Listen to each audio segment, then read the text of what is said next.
Hi hello friends, good evening all of you. MRL study studio ಚಾನಲ್ಗೆ ತಮಗೆಲ್ಲರಿಗೂ ಸ್ವಾಗತಿಸುತ್ತಾ ಇವತ್ತಿನ ತರಗತಿಯಲ್ಲಿ ದೈಹಿಕ ಶಿಕ್ಷಣ ಶಿಕ್ಷಕರ ಒಂದು ಪಠ್ಯಕ್ರಮಕ್ಕೆ ಸಂಬಂಧಪಟ್ಟಂತಹ ಗ್ರೂಪ್ ಗೇಮ್ಸಲ್ಲಿ ಬರುವಂತಹ ಫುಟ್ಬಾಲ್ ಈ ಒಂದು ಟಾಪಿಕ್ ಮೇಲೆ ಇವತ್ತಿನ ತರಗತಿಯನ್ನು ಮಾಡ್ತಾಯಿದ್ದೀನಿ. ಈ ಹಿಂದೆ ನಾನು ಫುಟ್ಬಾಲ್ ಮೇಲೆ ಆತ ಟೆಕ್ಸ್ಟ್ ಬುಕ್ಕಲ್ಲಿರೋದು ಮಾಡಿದ್ದೀನಿ. ಇದು ಗೌರ್ಮೆಂಟ್ ಟೆಕ್ಸ್ಟ್ ಬುಕ್ಕಲ್ಲಿರೋಂಥದ್ದು ಕಂಟೆಂಟ್ ಆಗಿರ್ತೈತೆ. ಏಕೆಂದರೆ ಅಲ್ಲಿ ಇಲ್ಲಿ ಎರಡು ಕಡೆ ನೋಡಿಕೊಂಡ್ರೆ ನಮಗೆ ಏನಾಗ್ತೈತೆ, ಸ್ವಲ್ಪ ಈಸಿ ಆಗ್ತೈತೆ ಮತ್ತು ಒಂದೇ ಕಡೆ ಕಂಟೆಂಟ್ ಕವರ್ ಮಾಡ್ಕೊಂಡಂಗೂ ಆಗುತ್ತೆ. ಈ ಒಂದು ಫುಟ್ಬಾಲ್ ಬಗ್ಗೆ ಏನೇನು ತಿಳ್ಕೊತೀವಿ ಈ ಒಂದು ಲೆಸನಲ್ಲಿ ಅಂದರೆ, ನಾವು ಫುಟ್ಬಾಲ್ ಆಟದ ಇತಿಹಾಸ ಬಗ್ಗೆ ತಿಳ್ಕೊತೀವಿ, ಅಂಕಣದ ಅಳತೆ ಬಗ್ಗೆ ತಿಳ್ಕೊತೀವಿ ಮತ್ತು ಕೆಲವು ಆಟದ ನಿಯಮಗಳ ಬಗ್ಗೆ ತಿಳ್ಕೊತೀವಿ. ಪ್ರಪಂಚದ ಪ್ರಸಿದ್ಧ ಕ್ರೀಡೆಗಳಲ್ಲಿ ಫುಟ್ಬಾಲ್ ಕೂಡ ಒಂದಾಗಿದೆ. ಇದು ಕಾಲಿನಿಂದ ಚೆಂಡನ್ನು ಒದೆಯುವುದರ ಮೂಲಕ ಈ ಕ್ರೀಡೆಯನ್ನು ಆಡ್ತೀವಿ. ನಾವು ಕಾಲಿನಿಂದ ಚೆಂಡನ್ನು ಒದೆಯುವುದರ ಮೂಲಕ ಈ ಕ್ರೀಡೆಯನ್ನು ಆಡುವುದರಿಂದ ಮಕ್ಕಳು ಇದನ್ನು ಏನು ಮಾಡ್ತಾರೆ, ತುಂಬ ಇಷ್ಟಪಟ್ಟು ಕರೀತಾರೆ. ಈ ಕ್ರೀಡೆಗೆ ನಾವೇನು ಕರಿತೀವಿ ಅಂದರೆ ಸಾಕಾರ ಅಂತೇಳಿ ಕರಿತೀವಿ. ಕ್ರೀಡಾಪಟುಗಳು ಚೆಂಡನ್ನು ತಮ್ಮ ತಂಡದ ಸಹ ಕ್ರೀಡಾಪಟುವಿಗೆ ಪಾಸ್ ಮಾಡುವುದು, ಒದೆಯುವುದು, ಚೆಂಡಿನ ಮೇಲೆ ನಿಯಂತ್ರಣ ಹೊಂದಿ ಎದುರಾಳಿ ಅಂಕಣಕ್ಕೆ ಬಂದು ಗೋಲಿನೊಳಗೆ ಚೆಂಡನ್ನು ಹಾಕುವುದು ಈ ಒಂದು ಫುಟ್ಬಾಲ್ ಆಗಿರ್ತೈತೆ. ನಿಗದಿತ ಸಮಯದಲ್ಲಿ ಯಾವ ತಂಡ ಹೆಚ್ಚು ಗೋಲು ಗಳಿಸುತ್ತದೆ ಅದಕ್ಕೆ ಏನಂತೀವಿ, ವಿಜಯಿ ತಂಡ ಅಂತೇಳಿ ಕರಿತೀವಿ. ಇದು ಎಲ್ಲ ಕಾಮನ್ನಾಗಿ ಎಲ್ಲ ಗೇಮ್ಸಲ್ಲಿರುವಂಥದ್ದು. ಇವಾಗ ಇದ್ರ ಹಿಸ್ಟ್ರಿ ತಿಳ್ಕೊಳ್ಳೋಣ. ಫುಟ್ಬಾಲ್ ಕ್ರೀಡೆಯು ಕ್ರಿಸ್ತಪೂರ್ವ 500ಗಿಂತಲೂ ಹಿಂದಿನಿಂದಲೇ ಏನಾಗಿದೆ, ಬಂದಿದೆ ಅಂತೇಳಿ ನಮಗೆ ಏನು ಸಿಗ್ತೈತೆ, ಪ್ರತೀತಿ ಇದೆ. ಆಧುನಿಕ ಫುಟ್ಬಾಲ್ ಯಾವಾಗ ಪ್ರಾರಂಭ ಆಯ್ತು ಅಂದರೆ 1863ರಲ್ಲಿ ಆಧುನಿಕ ಫುಟ್ಬಾಲ್ ಪ್ರಾರಂಭ ಆಗ್ತೈತೆ. ಫುಟ್ಬಾಲ್ ಕ್ರೀಡೆಯ ಪೋಷಕರು ಯಾರು ಇದು ರಕ್ಷಣೆ ಮಾಡಿದರು ಅಂದರೆ ಲಂಡನ್ ಫುಟ್ಬಾಲ್ ಅಸೋಸಿಯೇಷನ್ ಅವರು ಏನು ಮಾಡ್ತಾರೆ, ಇದನ್ನು ಪೋಷಣೆ ಮಾಡ್ತಾರೆ. ಈ ಕ್ರೀಡೆಗೆ ಏನಂತ ಕರಿತೀವಿ ಅಂದರೆ ಕಿಕ್ಕಿಂಗ್ ಗೇಮ್ ಅಥವಾ ಒದೆಯುವ ಗೇಮ್ ಅಂತೇಳಿ ನಾವು ಕರಿತೀವಿ. 1904ರಲ್ಲಿ ಪ್ಯಾರಿಸ್ನಲ್ಲಿ ಫೆಡರೇಷನ್ ಇಂಟರ್ನ್ಯಾಷನಲ್ ದಿ ಫುಟ್ಬಾಲ್ ಏನಾಯಿತು, ಸ್ಥಾಪನೆ ಆಯಿತು. ಇದು ಫುಟ್ಬಾಲ್ ಕುರಿತು ಒಂದು ಸಂಸ್ಥೆ ಇರ್ತೈತೆ, ಫಿಫಾ ಅಂಥೇಳಿ. ಅದು 1904ರಲ್ಲಿ ಫ್ರಾನ್ಸ್ನ ಒಂದು ಪ್ಯಾರಿಸ್ನಲ್ಲಿ ಪ್ರಾರಂಭ ಆಗ್ತೈತೆ.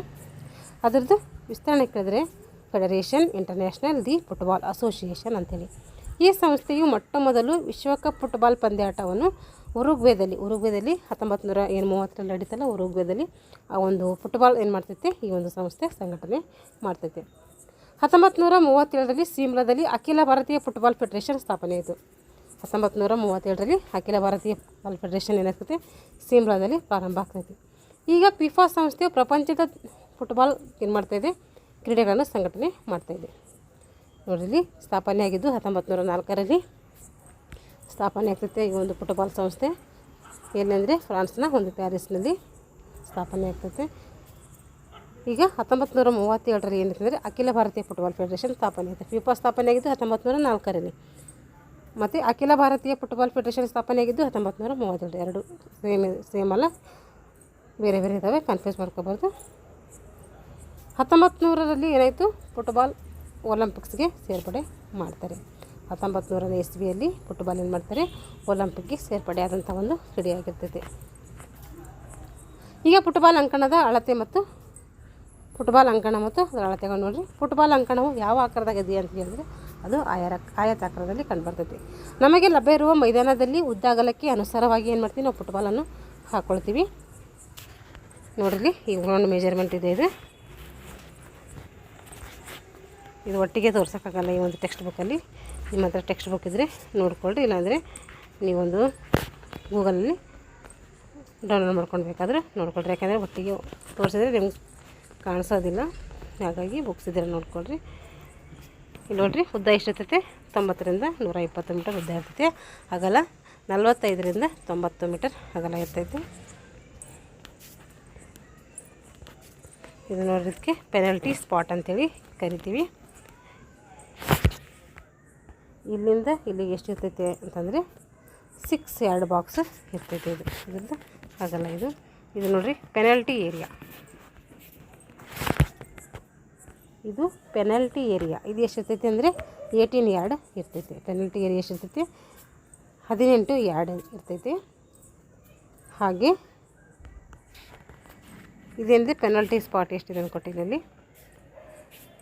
ನೋಡಿರಿ. ಇದು ಸೆಂಟರ್ ಸರ್ಕಲ್, ಸೆಂಟರ್ ಸ್ಪಾಟ್ ಅಂತ ಕರಿತೀವಿ. ನೋಡಿರಿ, ಈ ಒಂದು ಸೆಂಟರ್ ಸ್ಪಾಟಿಂದ ಈ ಒಂದು ಪೆನಲ್ಟಿ ಸ್ಪಾಟ್ಗೆ ಎಷ್ಟಿರ್ತದೆ ಅಂದರೆ 12 ಮೀಟರ್ ಇರ್ತೈತೆ. ನೋಡಿರಿ, ಸರ್ಕಲ್ ಎಷ್ಟಿದೆ ಅಂದರೆ 9.15 ಮೀಟರ್ ಸರ್ಕಲ್ ಇರ್ತೈತೆ. ಇದು ಹಾಫ್ ವೇ ಲೈನ್. ಇದು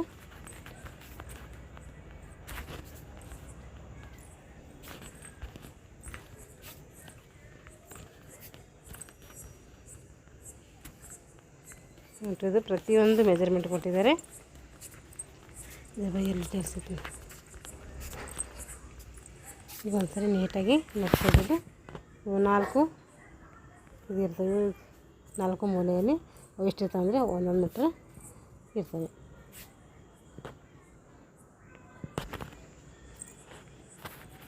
ನೋಡಿರಿ, ನಿಮ್ಮ ಹತ್ರ ಬುಕ್ಸ್ ಇದ್ದರೆ ನೋಡ್ಕೊಡ್ರಿ. ಅದು ಎಂಡ್ ಲೈನು ಅಥವಾ ಅದಕ್ಕೆ ಏನಂತೀವಿ ಬಾಕ್ ಅಂದರೆ ಲಾಸ್ಟ್ ಲೈನ್, ಅದಕ್ಕೆ ಗೋಲ್ ಲೈನ್ ಅಂತ ಕೂಡ ಕರಿತೀವಿ ಎಂಡ್ ಲೈನ್ಗೆ.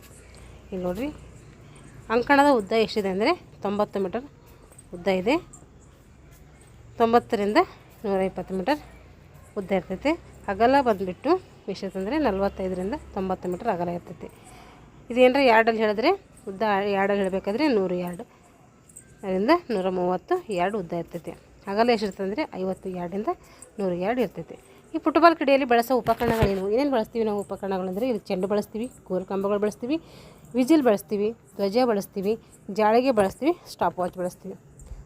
ಚೆಂಡು ನೋಡಿರಿ, ಚೆಂಡಿನ ಸುತ್ತಳತೆ ಎಷ್ಟಿರ್ತಂದರೆ 68ರಿಂದ 70 ಸೆಂಟಿಮೀಟರ್ ಚೆಂಡಿನ ಸುತ್ತಳತೆ ಇರ್ತೈತೆ. ಚೆಂಡಿನ ತೂಕ ಎಷ್ಟಿರ್ತೈತೆ? 410ರಿಂದ 450 ಗ್ರಾಮ್ ತೂಕ ಇರ್ತೈತೆ. ಗೌರ್ಮೆಂಟ್ ಟೆಕ್ಸ್ಟ್ ಬುಕ್ಕಲ್ಲಿ ಇರೋದೇ ಫೈನಲ್ಲು. ಇಲ್ಲಿ ಚೆಂಡಿನ ತೂಕ ಏನು ಮಾಡಿದರೆ 410ರಿಂದ 450 ಕೊಟ್ಟಿದ್ದಾರೆ. ಆ ಥರ ಟೆಕ್ಸ್ಟ್ ಬುಕ್ಕಲ್ಲಿ ಬೇರೆ ಕೊಟ್ಟಿದ್ದಾರೆ. ಅಂದರೆ ಇಲ್ಲಿ 396 ಗ್ರಾಮಿಂದ 450 ಗ್ರಾಮ್ ಅಂತ ಈ ರೀತಿ ಕೊಟ್ಟಿದ್ದಾರೆ. ಅದು ತಿದ್ದುಪಡಿ ಮಾಡಿಕೊಳ್ರಿ. ಇವಾಗ ನೋಡಿರಿ, ಗೋಲು ಕಂಬಗಳ ನಡುವೆ ಅಗಲ ಎಷ್ಟಿರ್ತೈತಿ? ಗೋಲು ಕಂಬಗಳ ನಡುವೆ ಎಷ್ಟಿರ್ತದೆ ಅಗಲ ಅಂದರೆ 7.32 ಮೀಟರ್ ಅಗಲ ಇರ್ತೈತಿ. ಅದು ಯಾರ್ಡಲ್ಲಿ ಹೇಳಬೇಕಾದ್ರೆ 8 ಯಾರ್ಡ್ ಅಂಥೇಳಿ ಹೇಳ್ತೀವಿ. ಹಾಗಾದರೆ ಹೈಟ್ ಎಷ್ಟಿರ್ತೈತೆ? 2.44 ಮೀಟರಿಂದ 2.44 ಮೀಟರ್ ಏನಿರ್ತೈತಿ ಗೋಲ್ ಕಂಬದ ಹೈಟ್ ಇರ್ತೈತಿ. ಅದು ಯಾರ್ಡಲ್ಲಿ ಹೇಳಬೇಕಾದ್ರೆ 2.67 ಯಾರ್ಡ್ ಏನಿರ್ತೈತಿ ಹೈಟ್ ಇರ್ತೈತಿ. ಅದಕ್ಕೆ ಹೈಟ್ ಇದು ಗೋಲ್ ಕಂಬಗಳ ಹೈಟ್ ಇದು. ಚೆಂಡು ಗೋಲು ಕಂಬಗಳ ಒಳಗಿನಿಂದ ದೂರ ಹೋಗದಂತೆ ತಡೆಯಲು ಜಾಳಿಗೆಯನ್ನು ಹಾಕ್ತಾರೆ. ಧ್ವಜ ನೋಡಿರಿ, ಫುಟ್ಬಾಲ್ನಲ್ಲಿ ಒಟ್ಟು ಎಷ್ಟು ಧ್ವಜಗಳು ಬಳಸ್ತೀವಿ? 6 ಧ್ವಜಗಳು ಬಳಸ್ತೀವಿ. 4 ಮೂಲೆಗಳಲ್ಲಿ ಒಂದೊಂದು ಧ್ವಜ ಹಾಕ್ತೀವಿ. ಬದಿ ಒಂದು ಗೆರೆಗೆ 2 ಹಾಕಿರ್ತೀವಿ. ಆ ಕಡೆಯಿಂದ ಈ ಕಡೆಯಿಂದ ಟೋಟಲ್ ಬಂದುಬಿಟ್ಟು 6 ಹಾಕಿರ್ತೀವಿ. 6 ಧ್ವಜಗಳು ಇವು ನೆಲದಿಂದ ಮೇಲಕ್ಕೆ ಎಷ್ಟಿರ್ತವೆ? ಎಷ್ಟು ಹೈಟಲ್ಲಿ ಇರ್ತವೆ ಅಂದರೆ 5 ಅಡಿ ಎತ್ತರದಲ್ಲಿ ಇರ್ತವೆ. ಅಂಕಣದ 4 ಮೂಲೆಗಳಲ್ಲಿ ಈ ಧ್ವಜವನ್ನು ನಾವು ನೆಟ್ಟಿರ್ತೀವಿ. ಮಧ್ಯಗೆರೆಯ ಬದಿಯ ಗೆರೆಯಿಂದ 1 ಯಾರ್ಡ್ ಅಂತರದಲ್ಲಿ 2 ಬದಿಗೆ ಏನು ಮಾಡ್ತೀವಿ? ಒಂದೊಂದು ಧ್ವಜವನ್ನು ಹಾಕಿರ್ತೀವಿ. ಟೋಟಲ್ ಎಷ್ಟದು? 6 ಧ್ವಜ ಹಾಕಿರ್ತೀವಿ. ಹಾಗಾದರೆ ಫುಟ್ಬಾಲ್ ಆಟದ ಸಾಮಾನ್ಯ ನಿಯಮಗಳೇನು? ಫುಟ್ಬಾಲ್ ಕ್ರೀಡೆಯು ಅಭಿವೃದ್ಧಿ ದೃಷ್ಟಿಯಿಂದ ಪ್ರತಿಯೊಂದು ಆಟಗಾರನು ನೋಡಿರಿ, ಫುಟ್ಬಾಲ್ ಕ್ರೀಡೆಯ ಅಭಿವೃದ್ಧಿ ದೃಷ್ಟಿಯಿಂದ ಪ್ರತಿಯೊಬ್ಬ ಆಟಗಾರನು ಈ ಕ್ರೀಡೆಯ ನಿಯಮಗಳನ್ನು ಪಾಲಿಸಬೇಕು.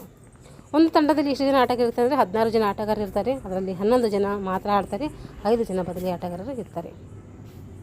ಟಾಸ್ ಗೆದ್ದವರು ತಮ್ಮ ರಕ್ಷಣೆಯ ಅರ್ಧ ಅಂಕಣ ಆಯ್ಕೆ ಮಾಡ್ಕೊಳ್ಬೋದು, ಅಥವಾ ಚೆಂಡನ್ನು ಕಿಕ್ ಆಫ್ ಮೂಲಕ ಅಂದರೆ ಜೊತೆಗಾರನಿಗೆ ಪಾಸ್ ಮಾಡುವುದರ ಮೂಲಕ ಪ್ರಾರಂಭಿಸಬೇಕು. ಪಂದ್ಯವು 45 ನಿಮಿಷದ 2 ಅವಧಿಯಾಗಿರ್ತೈತೆ. 45 ನಿಮಿಷ ಆಡೋದು ಮತ್ತು 15 ನಿಮಿಷ ರೆಸ್ಟ್ ಮತ್ತು 45 ನಿಮಿಷ ಟೋಟಲ್ ಬಂದುಬಿಟ್ಟು 105 ನಿಮಿಷ ಒಂದು ಸಮಯ ಆಗಿರ್ತೈತೆ. ಪಂದ್ಯವು ಮಧ್ಯರೇಖೆಯಿಂದ ಕಿಕ್ ಆಫ್ ಮೂಲಕ ಏನು ಮಾಡ್ತೀವಿ? ನಾವು ಪ್ರಾರಂಭ ಮಾಡ್ತೀವಿ. ಚೆಂಡು ಕೈಗೆ ತಾಕಿದರೆ ಅದು ಫಾಲ್ ಅಂತೇಳಿ ನಾವು ನಿರ್ಣಯವನ್ನು ಕೊಡ್ತೀವಿ. ಚೆಂಡು ಗೋಲು ಕಂಬಗಳ ಮಧ್ಯದಿಂದ ಸಂಪೂರ್ಣವಾಗಿ ಒಳಗೆ ಹೋದಾಗ, ಚೆಂಡು ಗೋಲು ಕಂಬದಿಂದ ಮಧ್ಯದಿಂದ ಸಂಪೂರ್ಣವಾಗಿ ಒಳಗೆ ಹೋದಾಗ ಅದೇನಂತೀವಿ ನಾವು ಅಂದರೆ ಗೋಲ್ ಅಂಥೇಳಿ ಪರಿಗಣನೆ ಮಾಡ್ತೀವಿ. ಚೆಂಡು ಬದಿಯ ರೇಖೆಯಿಂದ ಹೊರ ಹೋದಾಗ, ಸೈಡ್ ಲೈನ್, ಟಚ್ ಲೈನ್ ಇವುಗಳ ಮೂಲಕ ಹೊರಗೆ ಹೋದಾಗ ಎದುರಾಳಿಗೆ ಚೆಂಡನ್ನು ಒಳಗೆ ಎಸೆಯಲು ಏನು ಮಾಡ್ತೀವಿ? ಅವಕಾಶ ಕೊಡ್ತೀವಿ. ಚೆಂಡು ಬದಿ ರೇಖೆಯಿಂದ ಹೊರಗೆ ಹೋದಾಗ ಅಥವಾ ಸೈಡ್ ಲೈನಿಂದ ಟಚ್ ಲೈನಿಂದ ಹೊರಗೆ ಹೋಯಿತು ಅಂದರೆ ಎದುರಾಳಿಗೆ ಚೆಂಡನ್ನು ಏನು ಮಾಡ್ತೀವಿ? ಒಳಗೆ ಎಸೆಯಲು ಥ್ರೋ ಇನ್ ಅವಕಾಶ ನೀಡ್ತೀವಿ.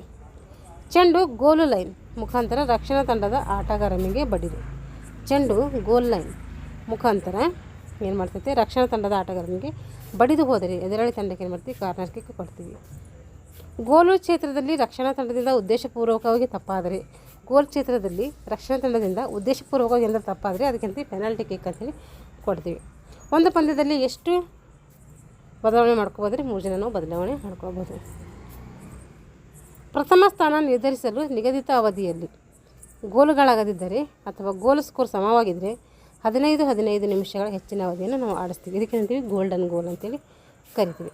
ಗೋಲ್ಡನ್ ಗೋಲಲ್ಲಿಯೂ ಸಮ ಆದರೆ ಅವಾಗ ಏನು ಮಾಡ್ತೀವಿ, ಟೈ ಬ್ರೇಕರ್ ಕೊಡ್ತೀವಿ. ಅಲ್ಲಿ 5 ಕಿಕ್ಗಳನ್ನು ನಾವು ಕೊಡ್ತೀವಿ. 5 ಕಿಕ್ಗಳು ಪೆನಲ್ಟಿ ಮಾರ್ಕ್ನಿಂದ ಏನು ಮಾಡ್ತೀವಿ, ಕಿಕ್ಕನ್ನು ಕೊಡ್ತೀವಿ. ಇದಕ್ಕೆ ಕಿಕ್ ಫ್ರಾಮ್ ಪೆನಲ್ಟಿ ಮಾರ್ಕ್ ಅಂತೇಳಿ ಕರಿತೀವಿ. ಆ ನಿಯಮ ಏನು ಮಾಡ್ತೀವಿ, ಇಲ್ಲಿ ಅಳವಡಿಸ್ಕೊತೀವಿ. ಆಗಲೂ ಸಮ ಆದರೆ ಏನು ಮಾಡ್ತಾರೆ ಅಂತಂದರೆ ಅವಾಗ ಸಡನ್ ಡೆತ್ ಅಂತ ಕೊಡ್ತಾರೆ.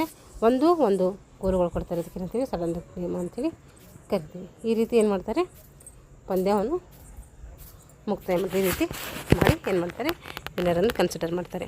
ಈ ಒಂದು ಲೆಸನ್ಗೆ ಸಂಬಂಧಪಟ್ಟಂತಹ ಪ್ರಶ್ನೋತ್ತರಗಳಿದೆ ನೋಡಿರಿ. ಫುಟ್ಬಾಲ್ ಕ್ರೀಡೆ ಇನ್ನೊಂದು ಹೆಸರು ಏನಂದರೆ ಅದು ಸಾಕಾರ. ಆಧುನಿಕ ಫುಟ್ಬಾಲ್ ಕ್ರೀಡೆ ಪ್ರಾರಂಭವಾಗಿದ್ದು ಯಾವಾಗ ಅಂದರೆ 1863. ಫುಟ್ಬಾಲ್ ಅಂಕಣದ ಉದ್ದ ಮತ್ತು ಅಗಲ ಹೇಳಿ ಅಂತಂದರೆ, ಉದ್ದ ಬಂದುಬಿಟ್ಟು 90ರಿಂದ 120 ಮೀಟರ್ ಉದ್ದ ಇರ್ತೈತೆ. ಅದು ಯಾರ್ಡಲ್ಲಿ ಹೇಳಿದ್ರೆ 100ರಿಂದ 130 ಯಾರ್ಡ್ ಇರ್ತೈತಿ. ಅಗಲ ಬಂದುಬಿಟ್ಟು 45ರಿಂದ 90 ಮೀಟರ್ ಅಗಲ ಇರ್ತೈತಿ. ಅದೇನಾದರೂ ಯಾರ್ಡಲ್ಲಿ ಹೇಳಿದ್ರೆ 50ರಿಂದ 100 ಯಾರ್ಡ್ ಇರ್ತೈತೆ. ಯಾಕೆಂದರೆ ಎರಡು ನೆನ್ಪಿಟ್ಕೋಬೇಕು, ನಾವು ಮೀಟರ್ ನೆನ್ಪಿಟ್ಕೋ, ಎರಡು ಕೊಟ್ಟಿದ್ರೆ 2 ನೆನ್ಪಿಟ್ಕೊಳ್ಬೇಕು. ಅದರಲ್ಲಿ ಕೇಳ್ಬೋದು ಅವನು. ಹಾಗಾಗಿ ಈಗ ಇದಕ್ಕೆ ಸಂಬಂಧಪಟ್ಟಂತಹ ಸರಿಯಾದ ಉತ್ತರಗಳು ಆಯ್ಕೆ ಮಾಡಿ ಬರೀಬೇಕು. ನಾವು ಫುಟ್ಬಾಲ್ ಚೆಂಡಿನ ತೂಕ ಎಷ್ಟಿದೆ, 410ರಿಂದ 450 ಗ್ರಾಮ್ ತೂಕವನ್ನು ನೋಡಿದ್ದೀವಿ. ಫುಟ್ಬಾಲ್ ಅಂಕಣದಲ್ಲಿ ಎಷ್ಟು ಧ್ವಜ ಇರ್ತವೆ, 6 ಧ್ವಜ ಇರ್ತವೆ. ಅಖಿಲ ಭಾರತೀಯ ಫುಟ್ಬಾಲ್ ಫೆಡರೇಷನ್ ಯಾವಾಗ ಸ್ಥಾಪನೆ ಆಯಿತು, 1937ರಲ್ಲಿ ಅಖಿಲ ಭಾರತೀಯ ಫುಟ್ಬಾಲ್ ಫೆಡರೇಷನ್ ಸ್ಥಾಪನೆ ಆಗುತ್ತೆ. ಫಿಫಾ ಸ್ಥಾಪನೆ ಆಗಿದ್ದು 1904ರಲ್ಲಿ ಪ್ಯಾರಿಸ್ನಲ್ಲಿ. ಈಗ ಹೊಂದಿಸಿ ಬರೆಯಿರಿ. ಆಟದ ಸಮಯ ಎಷ್ಟಿತ್ತು, ಆಟದ ಸಮಯ 45 ನಿಮಿಷ. 45 ನಿಮಿಷ ಅಂದರೆ 90 ನಿಮಿಷ ಆಯ್ತದೆ. ಫುಟ್ಬಾಲ್ ಆಟಗಾರರ ಸಂಖ್ಯೆ 11+5. ಫುಟ್ಬಾಲ್ ವಿಶ್ವಕಪ್ ಉರುಗ್ವೇದಲ್ಲಿ ನಡೀತೈತೆ. ಗೋಲುಗಳು ಸಮ ಆಗಿದ್ರೆ ಏನು ಮಾಡ್ತಾರೆ, ಅವಾಗ 15 ನಿಮಿಷಗಳ ಹೆಚ್ಚಿನ ಅವಧಿ ಆಡಿಸ್ತಾರೆ. ಒಂದು ವಾಕ್ಯದಲ್ಲಿ ಉತ್ತರಿಸಬೇಕು. ಫುಟ್ಬಾಲ್ ತಂಡದಲ್ಲಿ ಎಷ್ಟು ಜನ ಆಟಗಾರರು ಇರ್ತಾರೆ, ಅಲ್ಲಿ 16 ಜನ ಆಟಗಾರರು ಇರ್ತಾರೆ. ಫುಟ್ಬಾಲ್ ಸಂಸ್ಥೆ ಪ್ರಾರಂಭವಾದ ವರ್ಷ ಯಾವುದು, 1904ರಲ್ಲಿ ಸ್ಥಾಪನೆ ಆಗ್ತದೆ. ಫುಟ್ಬಾಲ್ ಕ್ರೀಡೆಯನ್ನು ಯಾವ ವರ್ಷದಲ್ಲಿ ಒಲಿಂಪಿಕ್ಗೆ ಸೇರ್ಪಡೆ ಮಾಡ್ತೀವಿ ಅಂದರೆ 1900ರಲ್ಲಿ ಒಲಿಂಪಿಕ್ಸ್ಗೆ ಸೇರ್ಪಡೆ ಮಾಡ್ತೀವಿ. ಇಷ್ಟೇನಾಯ್ತದು ತಾತ್ವಿಕ ವಿಭಾಗ, ಥಿಯರಿ ಆಯಿತು. ಇವಾಗ ಪ್ರಾಕ್ಟಿಕಲ್ ಇದೆ ನೋಡಿ. ಪ್ರಾಕ್ಟಿಕಲ್ ಕೂಡ ಇಲ್ಲಿ ತಿಳ್ಕೊಳ್ಳೋಣ. ಈ ಒಂದು ಪ್ರಾಕ್ಟಿಕಲ್ಲಿ ಡ್ರಿಬ್ಲಿಂಗ್ ಮಾಡ್ತೀವಿ. ಚೆಂಡಿನೊಂದಿಗೆ ಓಡಿಸುವುದು, ಒಳಪಾದ ಅಥವಾ ಹೊರಪಾದ ಪಾಸ್ ಮಾಡುವುದು, ಪಾದ ಅಥವಾ ತೊಡೆಯನ್ನು ಚೆಂಡನ್ನು ತಡೆಯುವುದು, ಗೋಲ್ ಕೀಪಿಂಗ್ ಕೌಶಲ್ಯಗಳು. ಫುಟ್ಬಾಲ್ ಪ್ರಸ್ತಾವನೆ ಕೊಟ್ಟಿದ್ದಾರೆ. ಫುಟ್ಬಾಲ್ ಕಾಲಿನಿಂದ ಒದೆಯುವ ಒಂದು ಆಟ ಆಗಿರ್ತೈತಿ. ಮಕ್ಕಳು ಹೆಚ್ಚು ಇಷ್ಟಪಟ್ಟು ಆಡುವ ಆಟ ಇದಾಗಿರ್ತೈತಿ. ಜಗತ್ತಿನಾದ್ಯಂತ ಸುಮಾರು 200ಕ್ಕೂ ಹೆಚ್ಚು ರಾಷ್ಟ್ರಗಳು ಫುಟ್ಬಾಲ್ ಏನು ಮಾಡ್ತವೆ, ಆಡ್ತಾ ಇರ್ತವೆ. ಈ ಕ್ರೀಡೆಯಿಂದ ಕ್ರೀಡಾಪಟುವಿನ ವೇಗ, ಕಷ್ಟ ಸಹಿಷ್ಣುತೆ, ಬಲ, ಕಾಲ್ಚೆಳೆತದಂತಹ ಸಾಮರ್ಥ್ಯಗಳೇನಾಗ್ತವೆ ಇಲ್ಲಿ ಹೆಚ್ಚಿಗೆ ಆಗ್ತವೆ. ಫುಟ್ಬಾಲ್ ಆಟದ ಸ್ಕಿಲ್ಗಳು, ಕೌಶಲ್ಯಗಳು ನೋಡಿ. ಡ್ರಿಬ್ಲಿಂಗ್ ಅಂದರೆ ಚೆಂಡಿನೊಂದಿಗೆ ಏನು ಮಾಡಬೇಕು, ಚಲಿಸ್ತಾ ಇರಬೇಕು. ಕಾಲಿನಿಂದ ನಿಧಾನವಾಗಿ ಒದೆಯುತ್ತಾ ಚೆಂಡಿನೊಂದಿಗೆ ಮುಂದಕ್ಕೆ ಹೋಗೋಕೆ ನಾವು ಡ್ರಿಬ್ಲಿಂಗ್ ಅಂತ ಕರಿತೀವಿ. ಕ್ರೀಡಾಪಟುವು ಚೆಂಡಿನ ಮೇಲೆ ಹತೋಟಿಯನ್ನು ಹೊಂದಿರಬೇಕು. ಚೆಂಡನ್ನು ಕಾಲಿನ ಹತ್ತಿರ ಅರ್ಧದಿಂದ 1 ಅಡಿ ದೂರದಲ್ಲಿ ಇಟ್ಕೊಂಡಿರಬೇಕು. ಪಾದದ ಒಳ ಮತ್ತು ಹೊರ ಭಾಗದಿಂದ ಚೆಂಡನ್ನು ಒದಿಬೇಕು. ಚೆಂಡು ತಮ್ಮ ಹಿಡಿತದಕ್ಕೆ ಬಿಟ್ಟು ದೂರಕ್ಕೆ ಹೋಗದ ಹಾಗೆ ಒದಿಬೇಕು. ನಂತರ ಕಾಲಿನ ಹೊರಭಾಗದಿಂದ ಸ್ವಲ್ಪ ಮುಂದಕ್ಕೆ ಒದಿಬೇಕು. ಈ ಕೌಶಲ್ಯವನ್ನು ಹೀಗೆ ಪದೇ ಪದೇ ರೂಢಿ ಮಾಡಿಸ್ಬೇಕು. ಈ ರೀತಿ ಮಾಡಿಸ್ತಾ ಇದ್ದಾರಲ್ಲ, ಈ ರೀತಿ ನಾವು ಏನು ಮಾಡಬೇಕು, ಇದನ್ನು ಡ್ರಿಬ್ಲಿಂಗ್ ಮಾಡೋದನ್ನು ಕಲಿಸ್ತಾ ಇರಬೇಕು. ಒಳಪಾದ ಮತ್ತು ಹೊರಪಾದಗಳ ಪಾಸ್ ಮಾಡುವುದು ಇದು ಮಾಡ್ತಿದ್ದಾರೆ. ಒಳಪಾದ ಪಾಸ್ ಮಾಡೋದಿದೆ. ಇಲ್ಲೇನು ಇಂಪಾರ್ಟೆಂಟ್ ಇಲ್ಲ, ಸ್ಕಿಲ್ ಮಾಡೋದಿದೆ. ಇದು ನಾ ಎಲ್ಲೆಲ್ಲಿ ಇಂಪಾರ್ಟೆಂಟ್ ಇದೆ ನೋಡ್ಕೊಂಡು ಹೇಳ್ತೀನಿ ನೋಡಿರಿ. ಹೊರಪಾದದಿಂದ ಪಾಸ್ ಮಾಡುವುದು ಇದನ್ನು ಕೂಡ ನಮ್ಮ ಪ್ರಾಕ್ಟಿಕಲ್ ಮಾಡೋಕ್ಕೆ ಸಂಬಂಧಪಡ್ತೈತಿ. ಏಕೆ ಇದು ಹೇಳ್ತಾ ಇದ್ದೀನಿ ಅಂದರೆ, ಏನಾದರೂ ಒಂದೊಂದು ಪದಗಳು ಸಿಗ್ತಾವಲ್ಲ, ಏಕೆ ಒಂದು ಫುಟ್ಬಾಲ್ಗೆ ಸಂಬಂಧಪಟ್ಟಂಥ ಪದಗಳು ಇದು, ಈ ಪದ ಯಾವ ಒಂದು ಗೇಮ್ಸಲ್ಲಿ ಬರ್ತೀವಿ ಈ ರೀತಿ ಕೇಳ್ತಾರೆ, ಅಥವಾ ಈ ಸ್ಕಿಲ್ ಯಾವ ಒಂದು ಗೇಮ್ಸಲ್ಲಿ ಬಳಸ್ತೀವಿ ಅಂತ ಈ ರೀತಿ ಕೇಳ್ತಾರೆ. ಹಾಗಾಗಿ ಒಂದ್ಸರಿ ನೋಡ್ಕೊಳ್ಳೋಣ, ಸುಮ್ಮನೆ ಯಾಕೆ ಇದು ಮಾಡೋದು. ಇವಾಗ ಪಾದದಿಂದ ಮತ್ತು ತೊಡೆಗಳಿಂದ ಚೆಂಡನ್ನು ತಡೆಯುವುದು. ಪಾದದಿಂದ ಚೆಂಡನ್ನು ಯಾವ ರೀತಿ ತಡೆಯೋದು ಅಂತೇಳಿ ಈ ರೀತಿ ಕೊಟ್ಟಿದ್ದಾರೆ. ಇದನ್ನೇನು ಕೇಳಲ್ಲ ಎಕ್ಸಾಮ್ಗೆ. ಈಗ ಜಗತ್ತಿನಲ್ಲಿ ಅತಿ ಹೆಚ್ಚು ದೇಶಗಳು ಆಡುವ ಜನಪ್ರಿಯ ಆಟ ಯಾವುದು, ಇಂಪಾರ್ಟೆಂಟ್ ನೆನ್ಪಿಟ್ಕೊಳ್ಬೇಕು, ಕೇಳ್ತಾರೆ ಎಕ್ಸಾಮ್ಗೆ. ಜಗತ್ತಿನಲ್ಲಿ ಅತಿ ಹೆಚ್ಚು ದೇಶಗಳು ಆಡುವಂಥ ಜನಪ್ರಿಯ ಆಟ ಅದು ಫುಟ್ಬಾಲ್ ಆಗಿರ್ತೈತೆ. ತೊಡೆಗಳಿಂದ ಚೆಂಡನ್ನು ತಡೆಯುವುದು ಇದನ್ನು ಕೂಡ ಪ್ರಾಕ್ಟಿಕಲ್ಗೆ ಸಂಬಂಧಪಟ್ಟಂತೆ ಇದು ಮಾಡ್ತಿದ್ದಾರಲ್ಲ, ಇದು ಈ ರೀತಿ ಮಾಡೋದು. ಈಗ ಗೋಲ್ ಕೀಪಿಂಗ್ ಸ್ಕಿಲ್ಗಳು. ಗೋಲ್ ಕೀಪರ್ನು ನಿರ್ದಿಷ್ಟ ಉಡುಗೆಯನ್ನು ಧರಿಸ್ತಾನೆ. ಗೋಲ್ ಪೋಸ್ಟ್ ಸ್ಥಳದಲ್ಲಿ ಚೆಂಡು ಬರುವ ದಿಕ್ಕಿಗೆ ಮುಖ ಮಾಡಿ ನಿಂತಿರ್ತಾನೆ. ಮೊಣಕಾಲುಗಳು ಮಡಚಿ ಮುಂದಕ್ಕೆ ಬಾಗಿರಬೇಕು. 2 ಅಂಗೈಗಳನ್ನು ಬಿಡಿಸಿ ಚೆಂಡು ಬರುವ ದಿಕ್ಕಿಗೆ ಇಳಿದಿರಬೇಕು. ಮೊಣಕಾಲುಗಳು ಒಂದಕ್ಕೊಂದು ಸಮೀಪವಾಗಿರಬೇಕು. ಚೆಂಡು ಮೊಣಕಾಲುಗಳ ಒಂದು ಮಧ್ಯದಲ್ಲಿ ಹೋಗದಂತೆ ಮೊಣಕಾಲುಗಳನ್ನು ನೋಡಬೇಕು ಇಟ್ಟಿರಬೇಕು. ಚೆಂಡು ಬರುವ ದಿಕ್ಕಿನತ್ತ ಅವನು ಚಲನೆಯನ್ನು ಮಾಡ್ತಾ ಇರಬೇಕು. ಚೆಂಡು ಅವನಿಗೆ ಸಿಕ್ಕ ತಕ್ಷಣ ಅವನು ತನ್ನ ತಂಡದವರಿಗೆ ಚೆಂಡನ್ನು ಏನು ಮಾಡಬೇಕು, ಒದೆಯುವಂತೆ, ಇಲ್ಲದಿದ್ದರೆ 2 ಕೈಗಳಿಂದ ಎಸಿಬೇಕು. ನೋಡಿರಿ ಗೋಲ್ ಕೀಪರ್ ಇವನು. ನೀವು ಗಮನಿಸಿ ಇಲ್ಲೊಂದು ಸ್ವಲ್ಪ ಸಿಗ್ತೈತೆ. ಫುಟ್ಬಾಲ್ ಆಟಕ್ಕೆ ಬೇಕಾದಂಥ ಪರಿಕರಗಳು ತಿಳಿದುಕೊಳ್ಳೋಣ. ನಾವು ಫುಟ್ಬಾಲಲ್ಲಿ ನಾವೇನು ಮಾಡ್ತೀವಿ, ಫುಟ್ಬಾಲ್ ಶೂ ಬಳಸ್ತೀವಿ, ಸ್ಟಾಕಿಂಗ್ಸ್ ಬಳಸ್ತೀವಿ, ಎದೆ ಸಂಖ್ಯೆ ಬಳಸ್ತೀವಿ, ಎದೆ ಸಂಖ್ಯೆ ಹೊಂದಿದ ಬನಿಯನ್ ಬಳಸ್ತೀವಿ, ಶಿನ್ ಗಾರ್ಡು, ಶಾರ್ಟ್ಸು, ಗೋಲ್ ಕೀಪರ್ಸ್ ಕಿಟ್ಟು, ಫುಟ್ಬಾಲು ಮತ್ತು ಸ್ಟಾಕಿನ್ಸ್, ಮೂಲೆ ಧ್ವಜಗಳು ಇಷ್ಟೆಲ್ಲ ಏನು ಮಾಡ್ತೀವಿ ನಾವು ಫುಟ್ಬಾಲಲ್ಲಿ ಬಳಸ್ತೀವಿ. ಮಕ್ಕಳ ಭವಿಷ್ಯ ನಿರ್ಮಾಣವಾಗೋದು 4 ಗೋಡೆಗಳ ಮಧ್ಯದಲ್ಲಿ ಅಲ್ಲ, ಅದು ಫುಟ್ಬಾಲ್ ಅಂಕಣದಲ್ಲಿ ಅಂತ ಹೇಳಿದ್ದಾರೆ ಯಾರು ಅಂದರೆ ಅದು ಸ್ವಾಮಿ ವಿವೇಕಾನಂದ. ವೆರಿ ಇಂಪಾರ್ಟೆಂಟ್, ಎಲ್ಲ ಕೊಟೇಶನ್ ಕೇಳ್ತಾರೆ ಎಕ್ಸಾಮಲ್ಲಿ. ಮಕ್ಕಳ ಭವಿಷ್ಯ ನಿರ್ಮಾಣ ಆಗೋದು 4 ಗೋಡೆಗಳ ಮಧ್ಯೆ ಅಲ್ಲ, ಅದು ಫುಟ್ಬಾಲ್ ಅಂಕಣದಲ್ಲಿ. ಪರ್ಟಿಕ್ಯುಲರಾಗಿ ಗೇಮ್ ಮೆನ್ಷನ್ ಮಾಡಿ ಹೇಳ್ತಾರೆ. ಇದು ಯಾವೊಂದು ಮೈದಾನದಲ್ಲಿ ಅಂತಲ್ಲ, ಇದು ಫುಟ್ಬಾಲ್ ಅಂಕಣದಲ್ಲಿ ಅಂತ ನೆನ್ಪಿಟ್ಕೋಬೇಕು. ಏಕೆಂದರೆ ಫುಟ್ಬಾಲ್ ಅಂತೇಳಿ ಗೇಮ್ ಮೆನ್ಷನ್ ಮಾಡಿದರೆ ಫುಟ್ಬಾಲ್ ಅಂತಲೇ ನೆನ್ಪಿಟ್ಕೋಬೇಕು. ಯಾರು ಹೇಳಿದ್ದಾರೆ ಅಂತ ಕೇಳಿದ್ರೆ ಸ್ವಾಮಿ ವಿವೇಕಾನಂದವರು ಹೇಳಿರ್ತಾರೆ. ಇಷ್ಟು ಫುಟ್ಬಾಲ್ಗೆ ಸಂಬಂಧಪಟ್ಟಂಥದ್ದು. ಮತ್ತು ನೆಕ್ಸ್ಟ್ ನೋಡಿರಿ, ಮತ್ತು ಏಳನೇ ಒಂದು ತರಗತಿಯಲ್ಲಿದೆ ಫುಟ್ಬಾಲ್ ಬಗ್ಗೆ. 7ನೇ ತರಗತಿಯಲ್ಲಿ ಹೋದರೆ ಮತ್ತೆ ಅಲ್ಲಿ ಇಲ್ಲ ಇದೆ. ಈಗ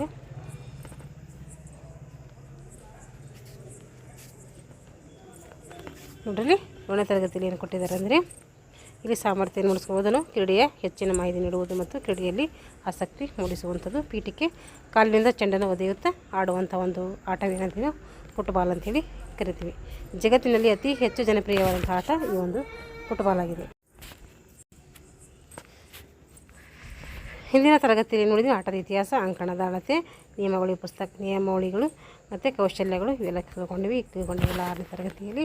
ಅದೇ ಈ ತರಗತಿಯಲ್ಲಿ ಈ ಆಟದ ಬಗ್ಗೆ ಇನ್ನೂ ಹೆಚ್ಚಿನ ಮಾಹಿತಿಯನ್ನು ತಿಳ್ಕೊತೀವಿ. ಅಂದರೆ ಫುಟ್ಬಾಲ್ ಆಟಗಾರರಲ್ಲಿ ಇರಬೇಕಾದಂತಹ ಗುಣಲಕ್ಷಣಗಳೇನೆಂದರೆ ಕಷ್ಟ ಸಹಿಷ್ಣುತೆ ಇರಬೇಕು, ವೇಗ ಇರಬೇಕು, ಚಪಲತೆ ಇರಬೇಕು, ಮೈಮಣತೆ ಇರಬೇಕು, ನರಸ್ನಾಯುಗಳ ಸಂಯೋಜನೆ ಇರಬೇಕು, ಸಹಕಾರ ಮನೋಭಾವನೆ ಇರಬೇಕು, ನಿಖರತೆ ಇರಬೇಕು. ಎಲ್ಲ ಗುಣಲಕ್ಷಣಗಳು ಈ ಒಂದು ಆಟಗಾರರಲ್ಲಿ ಇರಬೇಕು. ಈಗ ರಾಜ್ಯ ಮತ್ತು ರಾಷ್ಟ್ರ ಮಟ್ಟದಲ್ಲಿ ಆಟಗಾರರ ಸಾಧನೆ ನೋಡಿರಿ. ಫುಟ್ಬಾಲ್ ಕ್ರೀಡೆಯು ರಾಜ್ಯ ಮತ್ತು ರಾಷ್ಟ್ರ ಮಟ್ಟದಲ್ಲಿ ನೋಡಿದರೆ ಪ್ರಸಿದ್ಧಿಯನ್ನು ಪಡ್ಕೊಂಡಿದೆ. ಅತ್ಯುತ್ತಮ ಕ್ರೀಡಾ ಒಂದು ಸಾಧನೆಗಾಗಿ ಅನೇಕ ಪ್ರಶಸ್ತಿಗಳನ್ನು ಕೂಡ ಪಡೆದಿದ್ದಾರೆ. ಅಂಥವರಲ್ಲಿ ಐ ಎಂ ವಿಜಯನ್ ಇವನಿಗೆ ಏನಂತ ಕರಿತೀವಿ, ಇನ್ವಾಲಪಿನ್ ಮಣಿ ವಿಜಯನ್ ಅಂಥೇಳಿ ಕರಿತೀವಿ. ಇದರಲ್ಲಿ ಜನಿಸಿದ್ದು ಎಷ್ಟು ಅದು ಏನು ಕೇಳೋಣ. ಇವರಿಗೇನು ಸಿಕ್ಕಿದೆ ಅಂದರೆ ಅರ್ಜುನ ಪ್ರಶಸ್ತಿ ಸಿಕ್ಕಿದೆ. ಅಂತಾರಾಷ್ಟ್ರೀಯ ಪಂದ್ಯಾಟದಲ್ಲಿ ಭಾರತವನ್ನು ಏನು ಮಾಡಿದರೆ ಹಲವು ಬಾರಿಗಳು ಪ್ರತಿನಿಧಿಸಿದ್ದಾರೆ. ಬೈಚುಂಗ್ ಬುಟಿಯಾ ಅವರು ಕೂಡ ಏನು ಮಾಡಿದ್ದಾರೆ, ಇವರಿಗೂ ಕೂಡ ಅರ್ಜುನ ಪ್ರಶಸ್ತಿ, ಪದ್ಮಶ್ರೀ ಪ್ರಶಸ್ತಿ ಸಿಕ್ಕಿದೆ ಇವರಿಗೆ. ಇವರು ಕಲ್ಕತ್ತಾದ ಮೋಹನ್ ಬಾಗನ್ ತಂಡದ ಪರ ಏನು ಮಾಡ್ತಾರೆ, ಆಡ್ತಾರೆ. ಇಷ್ಟೇ ಸಾಕು, ಇಷ್ಟಿಷ್ಟೇ ಕೇಳ್ತಾರೆ. ಮತ್ತು ಸುಬ್ರತೋ ಅಂತರ್ ಶಾಲಾ ಪಂದ್ಯಾವಳಿಯಲ್ಲಿ ತಮ್ಮ ಫುಟ್ಬಾಲ್ ಆಟವನ್ನು ಏನು ಮಾಡಿದ್ರು ಪ್ರಾರಂಭಿಸ್ತಾರೆ. ಏನು ಇಂಪಾರ್ಟೆಂಟ್ ಇದನ್ನು ಅಷ್ಟೇ ತಿಳ್ಕೊಳ್ಳೋಣ, ಎಲ್ಲ ಕೇಳೋದಿಲ್ಲ. ಹೆಚ್ಚಾಗಿ ಏನು ಕೇಳ್ತಾರೆ ಅಂದರೆ ಇಲ್ಲಿ ಈ ಒಂದು ಆಟಗಾರರು ಯಾವ ಕಡೆಗೆ ಸಂಬಂಧಪಟ್ಟರು ಅಂತ ಈ ರೀತಿ ಕೇಳ್ತಾರೆ. ಅವ್ರ ಬಗ್ಗೆ ಏನಾದರೂ ಸ್ವಲ್ಪ ಫೇಮಸ್ ಇತ್ತಂದರೆ ಅದ್ರ ಬಗ್ಗೆ ಕೇಳ್ತಾರೆ. ಈಗ ಸುನಿಲ್ ಛತ್ರಿ ಇವರು ಏನು ಮಾಡ್ತಾರೆ ಅಂದ್ರೆ ನೋಡಿರಿ, ಇವರು ಕೂಡ ಏನು ಮಾಡ್ತಾರೆ, ಅತ್ಯುತ್ತಮ ಆಟಗಾರ ಪ್ರಶಸ್ತಿಯನ್ನು ಪಡ್ಕೊಳ್ತಾರೆ. ಏನು ಇಂಪಾರ್ಟೆಂಟ್ ಇಲ್ಲ ಇವ್ರ ಬಗ್ಗೆ ಕೇಳೋಂಥದ್ದು. ನೋಡಿರಿ, ಇವರು JCT ಕ್ಲಬ್ನಿಂದ ವರ್ಷದ ಉತ್ತಮ ಆಟಗಾರ ಪ್ರಶಸ್ತಿಯನ್ನು ಪಡ್ಕೊಳ್ತಾರೆ. ಪ್ರಸ್ತುತ ಇವರು ಭಾರತ ತಂಡದ ನಾಯಕರಾಗಿ ಆಡ್ತಾಯಿದ್ದಾರೆ. ಇವರು ಮೂರರ ಬಗ್ಗೆಯೂ ಕೂಡ ಈ ಒಂದು ಇವರು ಯಾವ ಒಂದು ಗೇಮ್ಸಲ್ಲಿ ಬರ್ತಾರೆ ಅಂತ ಅಷ್ಟೇ ಕೇಳ್ಬೋದು. ಈಗ ಅಂತಾರಾಷ್ಟ್ರೀಯ ಪ್ಲೇಯರ್ಸ್ ಬರ್ತಾರೆ, ಅವ್ರು ಇಂಪಾರ್ಟೆಂಟು. ಎಡಿಸನ್ ಎರೆಂಟಿಸ್ ಡೋ ನೆಸಿಮೆಂಟೋ, ಇವರಿಗೆ ನಾವು ಪೀಲೆ ಅಂತೇಳಿ ಕರಿತೀವಿ. ಇವರಿಗೆ ಬ್ಲ್ಯಾಕ್ ಪರ್ಲ್ ಅಂತೇಳಿ ಕರಿತೀವಿ, ಇಂಪಾರ್ಟೆಂಟು. ಇವ್ರು ಏನು ಮಾಡ್ತಾರೆ ನೋಡಿರಿ, ಇವರು ಇದರಲ್ಲಿ ಇಷ್ಟೇ ಕೊಟ್ಟಿದ್ದಾರೆ. ಇವರೆಲ್ಲ ಏನು ಮಾಡ್ತಾರೆ, ಗೋಲ್ ಗಳಿಸೋದ್ರ ಮೂಲಕ ಅತಿ ಪ್ರಸಿದ್ಧಿಯನ್ನು ಪಡ್ಕೊಳ್ತಾರೆ. ಇಲ್ಲೇನು ನೆನ್ಪಿಟ್ಕೊಳ್ರಿ ಅಂದರೆ ನೀವು ಬ್ಲ್ಯಾಕ್ ಪರ್ಲ್ ಅನ್ನೋದು ನೆನ್ಪಿಟ್ಕೊಳ್ರಿ, ಅಂದರೆ ಕಪ್ಪು ಹವಳ ಅಂಥೇಳಿ ಕನ್ನಡದಲ್ಲಿ ನಾವು ಕರಿತೀವಿ. ಡಿಯಾಂಗೋ ಅರಮಂಡೋ ಮರಡೋನಾ, ಇವ್ರಿಗೆ ಏನೇನು ಕರಿತೀವಿ ಅಂದರೆ ನಾವು ಹ್ಯಾಂಡ್ ಆಫ್ ಗಾಡ್ ಅಂಥೇಳಿ ಕರಿತೀವಿ. ಏನಂತ ಕರಿತೀವಿ ನೋಡಿರಿ ಸರಿ ಅಂತ ನೋಡೋಣ, ಇವ್ರು ನೋಡ್ಕೊಳ್ಳೋಣ. ನೋಡ್ರಿ, ಎಡಿಸನ್ ಎರೆಂಟಿಸ್ ಡೋ ನೆಸಿಮೆಂಟೋ, ಇವರಿಗೆ ಪೀಲೆ ಅಂತ ಕರಿತೀವಿ. ಪೀಲೆ ಎಂದೇ ಪ್ರಸಿದ್ಧರಾಗಿರುವಂಥ ಇವರು ಬ್ಲ್ಯಾಕ್ ಪರ್ಲ್ ಅಂದರೆ ಕಪ್ಪು ಹವಳ ಅಂತೇಳಿ ಕರಿತೀವಿ. 1940 ಅಕ್ಟೋಬರ್ 23 ಬ್ರೆಜಿಲ್ನ ಟ್ರಿಸಾ ಕೋರೆಕೋಸಾ ಎಂಬಲ್ಲಿ ಏನು ಮಾಡ್ತಾರೆ, ಜನಿಸ್ತಾರೆ. ತಂದೆ ಇವರೇನಿರ್ತಾರೆ ಡೊಂಡಿನೋ ಅವರಿಂದ ಎಟ್ಟದ ಕೌಶಲ್ಯವನ್ನು ಕಲಿತು ತಮ್ಮ ಚಿಕ್ಕ ವಯಸ್ಸಿನಲ್ಲಿ ಏನು ಮಾಡ್ತಾರೆ, ಈ ಆಟದಲ್ಲಿ ಅವರು ಗುರುತಿಸ್ಕೊಳ್ತಾರೆ. ಇವರು ಅತ್ಯುತ್ತಮ ವೇಗ ಆಗಿರ್ಬೋದು, ಸಮತೋಲನ, ತೀಕ್ಷ್ಣ ಬುದ್ಧಿ, ಅಥವಾ ತೀಕ್ಷ್ಣ ದೃಷ್ಟಿ, ಚೆಂಡಿನ ಮೇಲೆ ನಿಯಂತ್ರಣ, ಕಾಲಿನಿಂದ ತಮ್ಮ ತಲೆಯಿಂದ ನಿಖರವಾಗಿ ಗೋಲು ಹೊಡೆಯುವಂತಹ ಸಾಮರ್ಥ್ಯ ಪಡೆದಿರ್ತಾರೆ. ಇವರು ತಮ್ಮ ಅಮೋಘ ಒಂದು ಆಟದ ಸಾಧನೆಯಿಂದ ಇಡೀ ವಿಶ್ವವಿನಂತೆ ಬೆರಗಾಗುವಂತೆ ಮಾಡ್ತೈತಿ. ಬ್ಲ್ಯಾಕ್ ಪರ್ಲ್ ಅಂದರೆ ಕಪ್ಪು ಆಳ ಅಂತೇಳಿ ಹೇಳ್ತೀವಿ, ಅಂದರೆ ಪೀಲಿ ಅವರನ್ನು ಕರಿತೀವಿ. ಈಗ ಮರಡೋನಾ ನೋಡಿರಿ, ಮರಡೋನಾ ಏನು ಮಾಡ್ತಾರೆ, ಇವರು ಅರ್ಜೆಂಟೀನಾದಲ್ಲಿ ಜನಿಸ್ತಾರೆ. ಜಗತ್ತು ಕಂಡಿರುವ ಅತ್ಯಂತ ಕೌಶಲ್ಯಭರಿತ ಆಟಗಾರರಲ್ಲಿ ಮರಡೋನಾ ಕೂಡ ಒಬ್ಬರು. ಇವರು ಶತಮಾನದ ಕ್ರೀಡಾಪಟು ಎಂಬ ಪ್ರಶಸ್ತಿಯನ್ನು ಇವರೇನು ಮಾಡಿದ್ದಾರೆ, ಪಡ್ಕೊಂಡಿದ್ದಾರೆ. ಇಂಗ್ಲೆಂಡಿನ ದೇಶದ ವಿರುದ್ಧ ವರ್ಲ್ಡ್ ಕಪ್ ಪಂದ್ಯಾವಳಿಯಲ್ಲಿ ಇವರು ಮಾಡಿರುವ 2 ಗೋಲುಗಳು ಅಭ್ಯಾಸ 2 ಗೋಲುಗಳು ಫೇಮಸ್ ಆಗಿರ್ತವೆ. ಅವು 2 ಗೋಲುಗಳು ಯಾವುದಾದ್ರೆ, ಒಂದು ಹ್ಯಾಂಡ್ ಆಫ್ ಗಾಡ್, ಎರಡನೇದು the goal of the century. Hand of God ಇನ್ನೊಂದು the goal of century. 2 goal ಯಾವ ಅಂತಾರೆ ಕೆಳಗಡೆ ಕೊಟ್ಟು ಕೇಳಬಹುದು, ಅಥವಾ 2 ಗೋಲುಗಳು ಮಾಡಿದ್ದಾರೆ ಯಾರು ಅಂತಾರೆ ಕೊಡ್ಬೋದು, ಅಥವಾ ಈ ಒಂದು ಮರಡೋನಾ ಮಾಡಿದಂಥ ಗೋಲುಗಳು ಯಾವ ಅಂತ ಕೇಳ್ಬೋದು.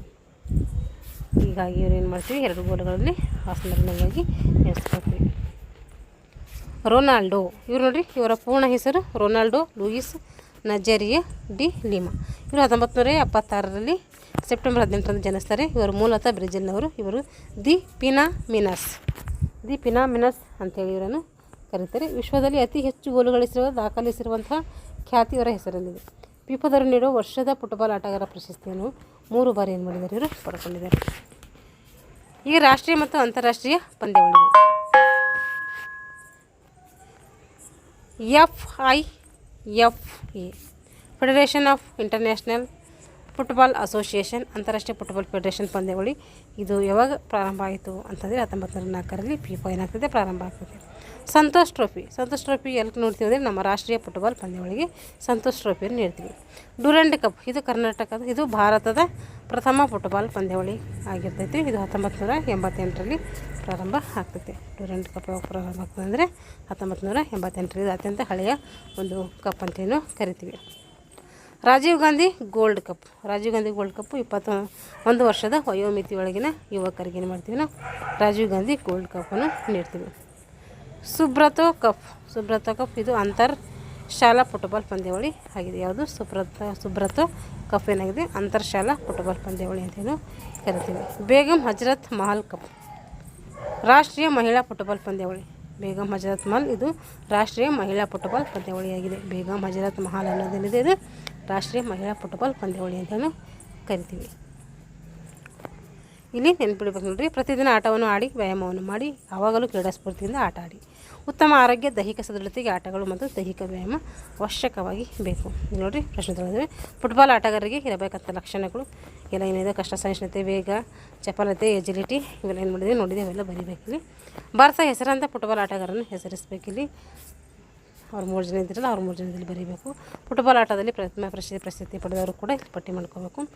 AI ವಿಜಯನ್, ಮುಚ್ಚುಂಗುಟ್ಟಿಗೆ ಪೀಲೆ. AI ವಿಜಯನ್ ಯಾವಾಗ ಜನಿಸ್ತಾರೆ, 1969ರಲ್ಲಿ ಜನಿಸ್ತಾರೆ. ಬೈಚುಂಗುಟಿ 1976. ಕಪ್ಪು ಆಳ ಅಂತೇಳಿ ನಾವು ಏನು ಮಾಡ್ತೀವಿ, ಪೀಲಿ ಅವರನ್ನು ಕರಿತೀವಿ. ಇದ್ರ ಬಗ್ಗೆ ನಾನು ಮಾಡಬೇಕು, ಟಿಪ್ಪಣಿ ಬರೀಬೇಕಂತೆ. ಇದು ನೋಡ್ಕೊಂಡು ಸರಿ ಓದ್ಕೊಡ್ರಿ. ಇದ್ರ ಬಗ್ಗೆ ಏನೇನಿದೆ ಇದನ್ನು ಕೂಡ ಪ್ರಯೋಗ ಇದೆ ನೋಡ್ರಿ. ಸ್ಕಿಲ್ಗಳಿದ್ದಾವೆ ನೋಡಿರಿ. ಅತ್ಯಂತ ಜನಪ್ರಿಯವಾದ ಫುಟ್ಬಾಲ್ ಆಟವು ಜಗತ್ತಿನಾದ್ಯಂತ ಅತಿ ಹೆಚ್ಚು ರಾಷ್ಟ್ರಗಳಲ್ಲಿ ಆಡುವಂಥ ಒಂದು ಆಟ ಆಗಿರ್ತೈತಿ. ಇಲ್ಲಿ ಕಾಲ್ಚಳಕ, ವೇಗದ ಓಟ, ಕೌಶಲ್ಯ ಮತ್ತು ಸಹಿಷ್ಣುತೆ ಬಳಸಿ ಆಡುವಂಥ ಆಟ ಆಗಿರ್ತೈತಿ. ಈ ತರಗತಿಯಲ್ಲಿ ಆಟಕ್ಕೆ ಸಂಬಂಧಪಟ್ಟಂಥ ಹಲವು ಕೌಶಲ್ಯಗಳು ಅಂದರೆ ತಿಚ್ಚಿಪ್, ಹೊಡೆತ, ಹೆಡ್ಡಿಂಗು ಮುಂತಾದ ಕೌಶಲ್ಯಗಳಲ್ಲಿ ನಾವು ಕಲಿತೀವಿ. ತಿಚ್ಚಿಪ್ ಅಂದರೆ ಅಲ್ಪಾಂತರ ಹೊಡೆತ ಮತ್ತು ದೀರ್ಘ ಅಂತರ ಹೊಡೆತ ಆಗಿರ್ತೈತೆ. ಅಲ್ಪಾಂತರ ಹೊಡೆತ ಅಂದರೆ ಚೆಂಡಿನ ಬಲಬದಿಯಿಂದ ಸುಮಾರು 2-3 ಹೆಜ್ಜೆ ಹಿಂದಿನಿಂದ ಓಡುತ್ತಾ ಬರಬೇಕು. ಎಡಗಾಲನ್ನು ಸುಮಾರು 9 ರಿಂದ 10 ಇಂಚ್ ಹಿಂದೆ ಇಡಬೇಕು. ಎಡಗಾಲನ್ನು ಮೊಣಕ್ಕೆ ಇದನ್ನು ಹತ್ತಿರ ಈ ರೀತಿ ಸ್ಕಿಲ್ಗಳು ಮಾಡಬೇಕು. ಬೇರೆ ನೋಡಿದ್ರೆ ಸ್ಕಿಲ್ ಕೊಟ್ಟಿದ್ದಾರೆ. ಏನು ಇಂಪಾರ್ಟೆಂಟ್ ಅಷ್ಟೇ ತಗೊಳ್ಳೋಣ, ಯಾಕೆಂದರೆ ಇದೆಲ್ಲ ಪ್ರಾಕ್ಟಿಕಲ್ಗೆ ಸಂಬಂಧಪಟ್ಟಿರ್ತೈತಿ. ಟೈಮ್ ಬರೆಯಲ್ಲ, ಡೀಟೇಲ್ಸಾಗಿ ಹೇಳೋಕ್ಕೂ ಕೂಡ ನೋಡಿರಿ. ಇದು ಯಾವ ಸ್ಕಿಲ್ ಅಂದರೆ ಇದು ದೀರ್ಘ ಅಂತರ ಹೊಡೆತ. ಇದು ದೀರ್ಘ ಅಂತರ ಹೊಡೆತ ನೋಡಿರಿ. ಇದು ಎದೆಯಿಂದ ಚೆಂಡನ್ನು ತಡೆಯೋದು ಮಾಡ್ತಿದ್ದಾರಲ್ಲ ಸ್ಕಿಲ್ನ ನೆನ್ಪಿಟ್ಕೊಳ್ರಿ. ಇಲ್ಲಿ ವಾಲಿ ಆ್ಯಂಡ್ ಹಾಫ್ ವಾಲಿ ಹೊಡೆತ ಹೊಡಿತಾ ಇದೆ. ಎಲ್ಲಿ ಕೇಳ್ತಾರೆ ನೋಡೋಣ. ಇಷ್ಟೇ ಆಯ್ತದೆ. ಇದ್ರಾಗೇನು ಕ್ವಶನ್ಸ್ ಏನಿದ್ರಲ್ಲಿ ಬರಲ್ಲ. ಇದರಲ್ಲಿ ಬಂದಿರೋದು ಇಂಪಾರ್ಟೆಂಟ್ ಇರೋದು ಹೇಳಿದ್ದೀನಿ. ಇವಾಗ ಫುಟ್ಬಾಲ್ ಏನಾಯಿತು 6 ಮತ್ತು 7ನೇ ತರಗತಿಯನ್ನು ಮುಗಿದು ಫುಟ್ಬಾಲ್ ಬಗ್ಗೆ ಸಂಕ್ಷಿಪ್ತವಾಗಿ ನಾವು ತಿಳ್ಕೊಂಡಿವಿ. ಈಗ ಮುಂದಿನ ಒಂದು ತರಗತಿಯಲ್ಲಿ ಮುಂದಿನ ಗೇಮ್ಸ್ನೊಂದಿಗೆ ಮತ್ತೆ ಭೇಟಿಯಾಗೋಣ ಅಂತ ಹೇಳ್ತಾ ಇಲ್ಲಿಗೆ ತರಗತಿಯನ್ನು ಮುಗಿಸ್ತಾ ಇದ್ದೀನಿ. ಎಲ್ಲರಿಗೂ ಧನ್ಯವಾದಗಳು.